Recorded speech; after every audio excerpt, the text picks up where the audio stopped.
और आज मिसाल जुलूस पूरी डिसिप्लिन में निकालना है भाई। और किसी साथी ने कोई भी डाउट हो, मैं हर बार बोलूँगा खुलकर बताते करो, क्योंकि सुनना ना है। कुछ एक साथी बोलते हैं कि रामनिवास पूरी बात नहीं बताता। भाई मैं पूरी बात नहीं बताता था ना, कह पूछो के पूछना है।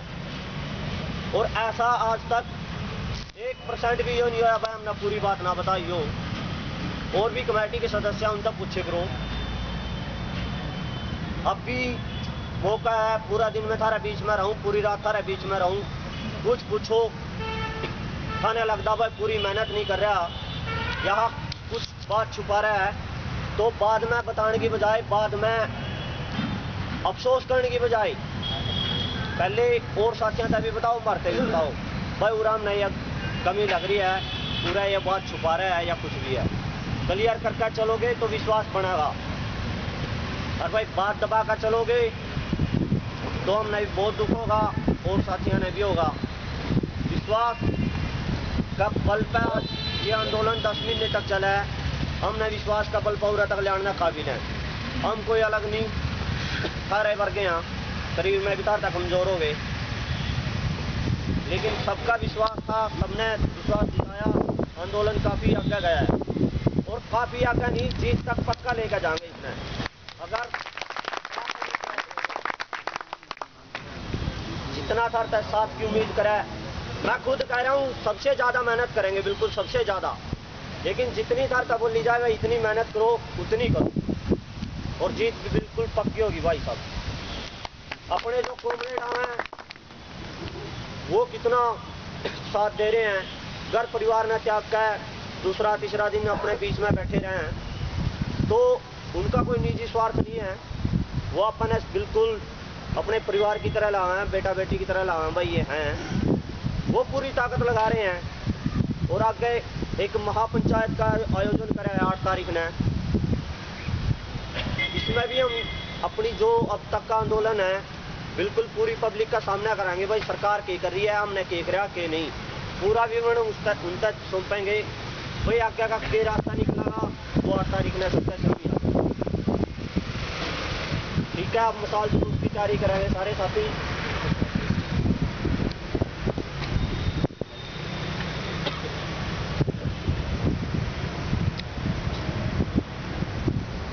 और भाई साथियों अपने बीच में और यूनियन तो आंदी रहे हैं, जैसे पिछले दौरान काफ़ी साथी पावर ट्रेन के भी आगे मिले हैं, सूबे प्रधान भी आया और भी साथी बाइक प्लांट से भी यहाँ आए हैं, अब भी अपने बीच में मौजूद है। मैं नाम लेना उचित नहीं समझूंगा, तो और भी अपने साथ में हैं। आने वाला टाइम में सभी ने पता है भाई अपनी प्रोविजनल कमेटी के 3 मेंबर गुड़गांव में हैं, वो पूरी यूनियन का समर्थन ले रहे हैं। और 1 तारीख ने बहुत खुशी की बात है कि हम मजदूर दिवस 2 जगह मना रहे हैं। मारुति वर्कर्स यूनियन की तरफ है, यहाँ तो प्रोग्राम है ही साझा प्रोग्राम, ऐसा ही साझा प्रोग्राम गुड़गांव में है भाई, उसमें भी अपना पूरा योगदान रहेगा और पूरी शिरकत इसमें उजागर करेंगे मजदूर दिवस है क्या। ठीक है, तो मैं साथियों एक तो तरता यही विश्वास चाहूँ कि भाई जो भी थोड़ा भी डाउट लगा नहीं, कहीं भी बिल्कुल खुलकर बोलो, सबना अधिकार है। कोई ऑथोराइज नियम, कोई प्रधान नहीं है, कोई कुछ नहीं है भाई, ऐसा है कहीं भी थोड़ा भी विश्वास डगमगाना नहीं, पहले मारता शेयर करो। हम अगर उसने क्लियर नहीं कर सकते फिर पब्लिक में शेयर करो भाई। एक तो विश्वास और एक सहयोग, 2 चीज अगर तुम निभाओगे तो जीत बिल्कुल पक्की है। बस साथियों इतना ही। अपने साथी अभी कुछ बातचीत करेंगे। साथियों नाटक से संबंधित और हम लोगों ने जो नाटक किया उसमें कई गलतियां रह गई होंगी, क्योंकि आते हैं लगातार लोगों के बीच में रहते हुए जैसे भी तैयारी करते हैं, कुछ ऐसा रह गया होगा कि शायद पूरा तैयार नहीं हुआ हो या कुछ गलती रह गई उसके लिए हम लोगों को माफ़ कर दीजिएगा अगर अच्छा ना हुआ हो नाटक। सबसे पहले जो मैं बातचीत शुरू करना चाहूँगा उसमें ये कहूँगा कि ये जो 8 महीने का मारुति मजदूरों का संघर्ष रहा है और ये मारुति सुजुकी वर्कर्स यूनियन के संघर्ष की जो पूरा संघर्ष रहा है, ये इसने कुछ चीजें तो बिल्कुल साफ कर दी हैं। एक, हम लोगों की जो लड़ाई में हम लोगों के जज्बे ने, जिस जज्बे से यहाँ पर हम लोगों ने गुड़गांव में जवाब देते हुए, गुड़गांव में जितना भी है उसको लगातार मैनेजमेंट, सरकार, कोर्ट कचहरी, पुलिस, इन सबकी मिली जुली ताकत के सामने हम अपनी मजदूर एक दूसरे की ताकत पे भरोसा करते हुए एक साथ लगातार एकजुट होते हुए लगातार लड़ते रहे, ये काबिली तारीफ है। सबसे पहली बात तो ये, इसको बार बार जरूरत है, अन्य साथी भी आकर बार बार बात करते हैं कि ये बात बार बार बताई जाने की जरूरत है, और ये निश्चित तौर पर ये बिल्कुल हुई है बात, और इसको हम लोगों को बार बार जहन में रखना चाहिए, और ये हम लोगों की एक ताकत का स्रोत भी है। ये हम लोगों को बार बार ताकत भी देता है कि इसी के दम के सहारे हम लोग आगे भी लड़ेंगे। और इस बात में एक दो तीन चीजें और भी साफ की होंगी, जो पूरे मारुति के मजदूरों ने जब लड़ते लड़ते, जैसे कई साथियों से मेरी बात हुई, अलग से बैठकर जितना बात कर रहे थे, तो साथियों ने बताया कि कई चीजें ऐसी सामने आई, इस पूरे आंदोलन ने कई चीजें ऐसे सामने कर दी।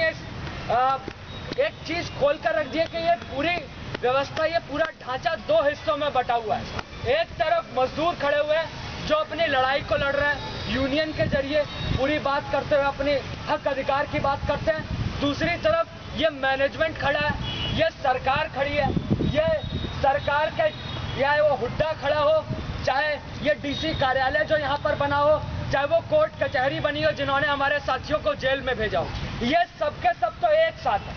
हमारे मजदूर साथी चाहे वो दूसरे गांव के अंदर किसी और प्लांट में काम करते हो या कहीं पर भी काम करते हो, हम लोगों की ताकत वही है। इसने एक रोशनी की तरह, इस पूरे आंदोलन ने एक चीज पर एक रोशनी डाली है कि भाई ये भारत का भी पूरा, अगर इतिहास में हम लोग सबसे आंख खोल कर देखें तो हर एक चीज दो चीजों में बटी हुई है। एक मालिक के पक्ष में जो चीजें खड़ी हुई है, और एक मजदूरों के पक्ष में। मजदूरों के लिए आज कुछ भी नहीं है। श्रम कानून कहने के लिए लागू कराया जाता है कि भैया श्रम कानून लागू होता है, फैक्ट्रियों के अंदर कोई श्रम कानून लागू नहीं होता है। हम लोग अपनी यूनियन के लिए, हक के लिए लड़ाई लड़ने के लिए आते हैं। हम लोगों को उल्टा मैनेजमेंट वाले कभी गाली गलौज करके किसी तरीके से आपस में बंटवाने का काम करते हैं, कुछ करते हैं। उसकी जब जवाबदेही में जो भी, जैसे भी घटना हुई, जो घटना हुई उसके जवाब में, जो 18 जुलाई की जो भी घटना हुई, उसमें वो एक हादसा हुआ जिसमें एक मैनेजमेंट के एक व्यक्ति की मौत हुई थी, वो एक हादसा था। उसके बाद जैसी भी चीजें चली, उसके बाद एक चीज तो सारे मजदूरों को भी ये समझ में आ गया होगा कि ये जो पूरे ढांचे बैठे हैं, ये डीसी कार्यालय में ये जो डीसी बैठा है, ये हम लोगों के लिए नहीं बैठा, ना ये जो सरकारें बैठी है ये हम लोगों के लिए बैठी। ये चीज साफ हो गई है बिल्कुल। और जो नाटक में बात आई थी, नाटक में भी यही बात आई थी, जब भी मजदूर अपनी हक और मांगों के लिए बात करने के लिए आते हैं, तो ये संसद में बैठने वाले लोग, जो पक्ष में बैठा है, चाहे विपक्ष में बैठा है, चाहे पुलिस बैठी है, ये किसी ना किसी तरह से उनकी बात को टरकाते रहते हैं कि भैया हम लोग एक नई जांच समिति बैठा लेंगे। हालांकि हमारे मामले में जो मारुति मजदूरों का संघर्ष है, उसमें तो कोई जांच समिति बैठाने को तैयार नहीं थे। ये पूरा घोटाले पे घोटाला करते रहे। एक मजदूरों की, हम लोगों की मेहनत से जितना भी इकट्ठा किया जाता है, उसके घोटाले में अपनी बड़ी बड़ी कोठियां खड़े करते हैं। ये अभी कोयला घोटाला भी हुआ जिसकी बात आई थी, ये कोयला घोटाला हुआ, इस पर कोई बात नहीं आएगी। अखबार इसमें बात करता है चलती फिरती में कि कोयला घोटाला हो गया, इस मंत्री ने इसको गाली दी, दूसरे मंत्री ने उसको गाली दी। ये बात यहीं के यहीं दबी रह जाएगी। इन घोटालों के इतर, इस घोटालों की इतनी चीख शोर के इतर दो और कुछ चीजें हैं जो कि दबी रह जाती हैं। वो है हम लोगों की जिंदगी। ये हम लोगों के संघर्ष से इतर एक जो जिंदगी के अपने हालात पर एक बार नजर डालकर देखी जाए, एक पूरी दूसरी नजर से अगर पूरा देखा जाए, इस देश के अंदर 70 करोड़ मजदूर आबादी है। वो 70 करोड़ मजदूर आबादी जो रोज रोज खेत खलियानों में या फैक्ट्रियों में खट खट कर काम करती है, उस आबादी की जिंदगी आज बिल्कुल दयनीय है, वो नारकीय हालत में जी रही है। आज इस देश के अंदर हर दिन 9000 बच्चे रोज भूख और कुपोषण से मरते हैं। ये बच्चे किसके होते हैं? ये टाटा, बिरला, अंबानी या सुजुकी या मारुति वालों के किसी के बच्चे नहीं है, ना ये डीसी कार्यालय में बैठने वाले लोगों के बच्चे हैं। ये मजदूरों के बच्चे हैं या इन्हीं खेतों में काम करने वाले हमारे खेतिहर साथियों के बच्चे होते हैं। 9000 बच्चे रोज भूख से मर जाते हैं। दूसरी तरफ 58 लाख टन अनाज हर साल गोदामों में पड़ा हुआ सड़ जाता है। हमारे खेतों में, हरियाणा के खेतों में, पंजाब के खेतों में, यूपी के खेतों में इतना अनाज पैदा होता है कि हम लोग चाहें तो इस पूरे भारतीय उपमहाद्वीप को आराम से बैठाकर खिला सकते हैं। लेकिन उसके बावजूद भी ये सारा अनाज गोदामों में पड़ा हुआ सड़ता रहता है। उसको क्या किया जाता है, उसको बंगाल की खाड़ी में फेंक दिया जाता है सड़ाने के बाद।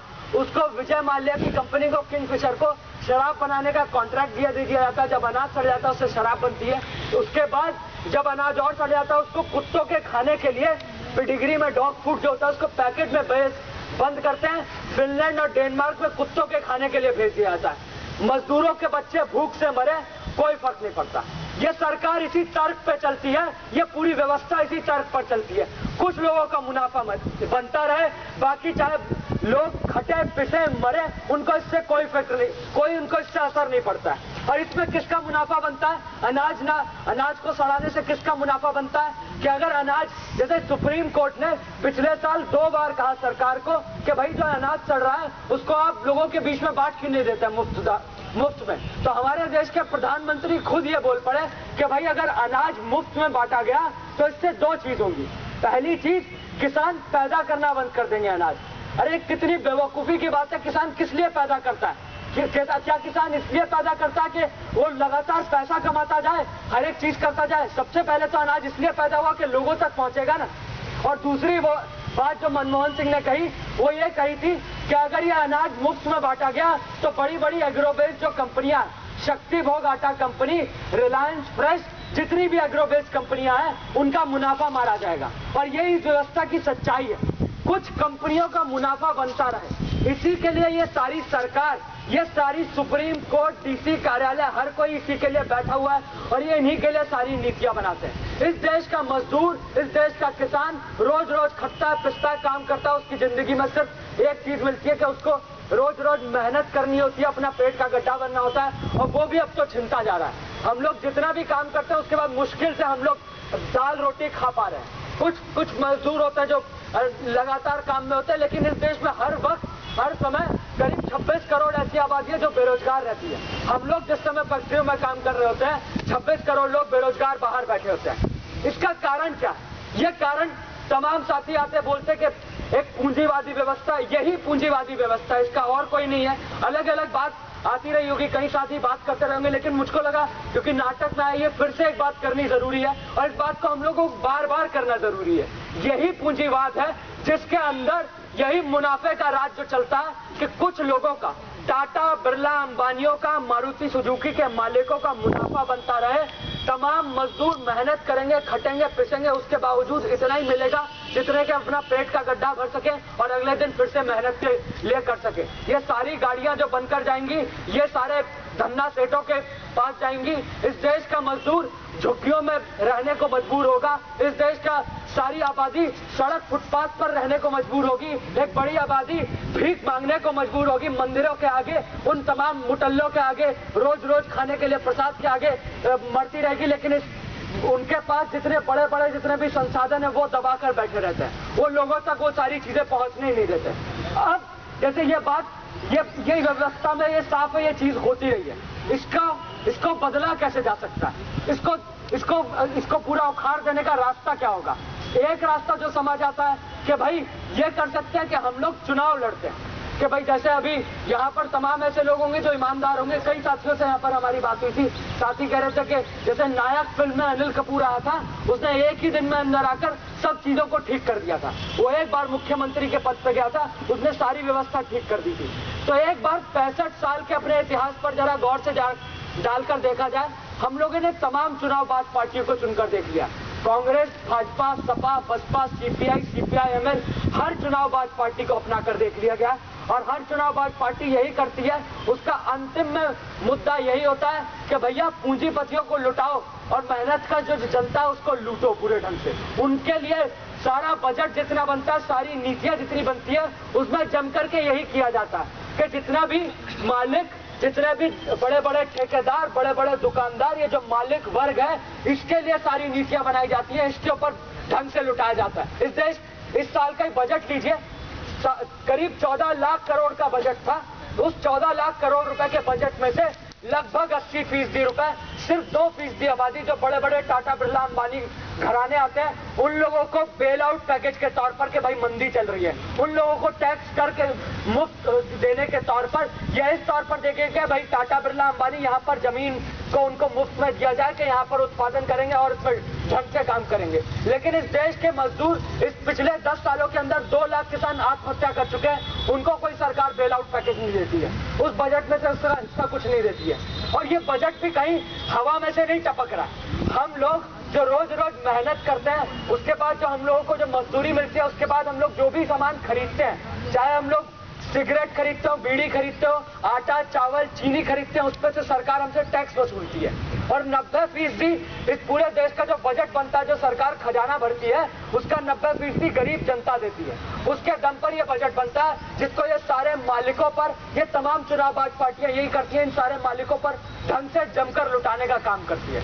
हम लोगों का ये सीधा मानना है कि अगर इस पूरी व्यवस्था को बदलना है, जिसकी बात होती है पूंजीवाद को उखाड़ना है, और जिसका जिम्मा सीधे मजदूर वर्ग के कंधों पर पड़ेगा, क्योंकि ये आबादी आज सबसे ज्यादा तबाह इस कारण से है। सबसे ज्यादा मजदूरों को लूटा जा रहा है, इसमें सब लोगों की हिस्सेदारी होगी, लेकिन मजदूर वर्ग ऐसा वर्ग है जो इसको उखाड़ सकता है। और इसी की बात शहीद आजम भगत सिंह ने आज से करीब 80 साल पहले 1931 में जब वो फांसी का फंदा चूम रहे थे, उसी समय उन्होंने कहा था कि अगर हमारे देश को आजादी इनके जरिए मिलती है, कांग्रेस भाजपा या जो भी उस समय चुनावबाज पार्टी, उस समय जो पार्टी मौजूद थी, जो कि बड़े बड़े धन्ना सेठों और पूंजीपतियों की पार्टी थी, उसके जरिए आजादी मिली, तो होगा यही कि गोरे अंग्रेज चले जाएंगे, काले अंग्रेज आकर सत्ता पर काबिज हो जाएंगे। और हुआ भी है ये पूरे 65 साल के इतिहास में। उन्होंने उसी समय कहा था कि आज जरूरत है फैक्ट्री कल कारखानों के अंदर गांव गांव में जाकर, मजदूर किसानों के बीच में जाकर हम लोगों को क्रांतिकारी संगठन बनाने होंगे। ऐसे क्रांतिकारी संगठन बनाने होंगे जिसका मकसद, एक ऐसी क्रांतिकारी पार्टी बनानी होगी जिसका मकसद इस पूरी व्यवस्था को उखाड़ फेंकना। जो नारा नाटक के अंत में बुलंद किया गया था कि गांव शहर में अलग जगाकर विदेशी लूट मिटाएंगे, देसी खपन खसोटों को भी लड़कर मार भगाएंगे, और गांव हर जगह पर मेहनत कशों का लोक स्वराज कायम करना होगा। हम लोग भी ये मानते हैं कि क्रांतिकारी पार्टी जाए, लोगों को संगठित करे, गांव गांव में जाकर उनकी वहां पर पंचायतें बनाए। लोक स्वराज पंचायतें ऐसी पंचायती नहीं जो आज की पंचायती होती है, जिसमें आज तो निश्चित तौर पर वो होता है जिसकी जेब में ज्यादा पैसा होता है वही चुनाव लड़ सकता है। हर जगह पर हम लोग देखते आए हैं, कहीं कहीं पर छोड़ दिया जाए, कहीं गांव में ऐसा भी हो सकता है, कुछ जगह लोग ईमानदारी से पहुंचते हैं, लेकिन मुख्यतः हर जगह यही होता है, चाहे वो पंचायती चुनाव हो, कहीं पर भी हो, जिसकी जेब में पैसा है वही चुनकर जा सकता है। हम लोग ऐसे बात करते हैं कि ऐसा एक क्रांतिकारी संगठन बनाया जाए जो कि जाके गांव गांव में प्रचार करे कि लोगों को अपने आप को ऐसी बुनियादी क्रांतिकारी लोक स्वराज पंचायतों में संगठित करना होगा, जिसका मकसद हो कि लोग अपने आप को एक साथ संगठित करना सीखे। और अंत में जब हम लोग सब कुछ पैदा करते हैं, एक मारुति के अंदर हम लोग हैं वो जो सारे पुर्जे जोड़ते हैं, वो सुजुकी नहीं जोड़ता। खेतों के अंदर हम लोग मजदूर जाकर अपना खून पसीना एक करते हैं, तब जाकर सब चीज पैदा होती है।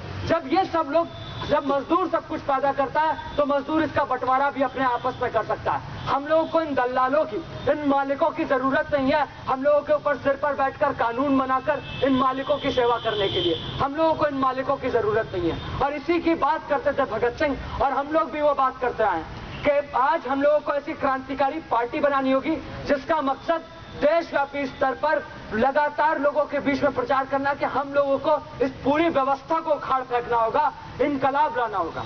ये काम, ये ट्रेड यूनियन हम लोगों का जो संघर्ष चल रहा है, इसके साथ साथ हम लोगों को अपने जीवन के स्तर पर अपने जीवन में और चीजों को इसको लेकर चलना होगा। यह संघर्ष भी लगातार चलाना होगा। मारुति का संघर्ष जो चल रहा है उसके साथ साथ इन चीजों को भी सीखना होगा। इसी के साथ मैं अपनी बात यहाँ पर खत्म करना चाहता हूँ एक नारे के साथ, लड़ेंगे लड़ेंगे जीतेंगे जीतेंगे, मारुति मजदूरों का संघर्ष जिंदाबाद जिंदाबाद जिंदाबाद। बहुत धन्यवाद साथी का, काफी कुछ बताया है, बहुत अच्छी अच्छी बातें बताई हैं साथी ने। कुछ बातें ऐसी जिनकी हमें पता भी नहीं, तो अभी हमारे साथी गौरव जी है SFI से, वे अपने विचार रखेंगे, और जब तक वे यहाँ तक आएंगे 2 नारे मैं लगवा दूंगा। इंकलाब जिंदाबाद, जिंदाबाद जिंदाबाद, इंकलाब जिंदाबाद, जिंदाबाद जिंदाबाद।